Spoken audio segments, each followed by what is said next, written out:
vous tous, aujourd'hui je vous propose un tuto pour apprendre à faire une couronne de fleurs pour les mariages et les baptêmes. C'est parti. Il me faudra un sécateur, bien sûr des fleurs et du fil de fer rigide. Première étape, je vais prendre la mesure de ma tête. Prenez-la un peu plus large pour pouvoir la serrer après. Une fois ma mesure prise, je vais sectionner mon câble. Ceci représentera la base de ma couronne. J'ai déjà préparé des fleurs, mais je vais vous montrer comment faire. Je vais couper mes fleurs et je vais venir sectionner juste ici. L'intérêt d'avoir pris des grosses, des petites et d'autres couleurs, c'est qu'on va créer des camailleux.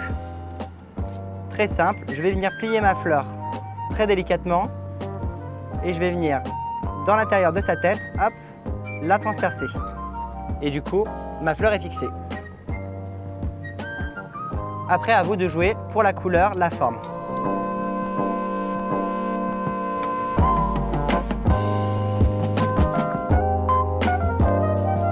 Ne les serrez pas trop, sinon on ne les verra pas. Laissez un peu d'espace. 1, 2, 3, 4, 5, 6. Pas plus de 15 fleurs si elles sont petites, sinon limitez. Là, comme vous le voyez, moi j'en ai déjà 6, ce qui est déjà beaucoup, car je vais encore en mettre une grosse pour fermer ma couronne. Jouez avec les tailles pour plus de contraste.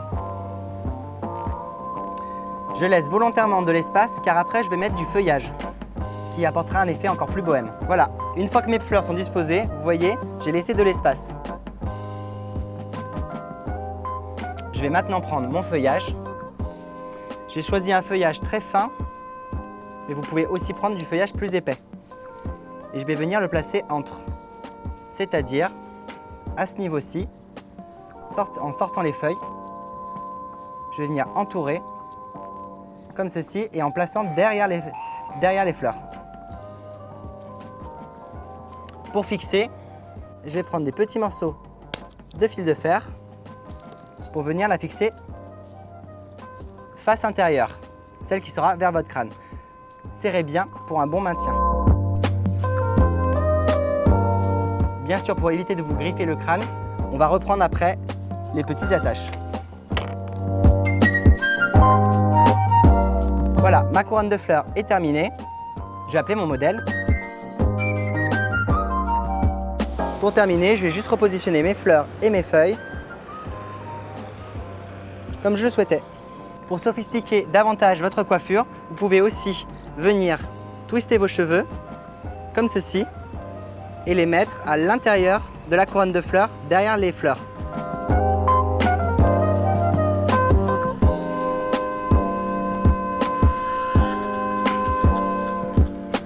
Juste quelques pinces suffiront pour la maintenir. Servez-vous du fil de fer comme maintien. Gardez les petites mèches baby hair et la raie au milieu pour un effet beaucoup plus bohème. Alors, qu'est-ce que tu en penses? Canon, j'adore avec les cheveux attachés, c'est cool.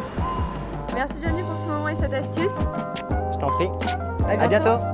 Donc, comme vous l'avez vu, la couronne de fleurs, ça peut être rapide, ça ne coûte pas cher et après, c'est très facile de créer une coiffure par-dessus. N'oubliez pas le pouce sur la vidéo, de vous abonner et n'hésitez pas à commenter et nous envoyer vos créations. Je vous dis à la semaine prochaine et à bientôt.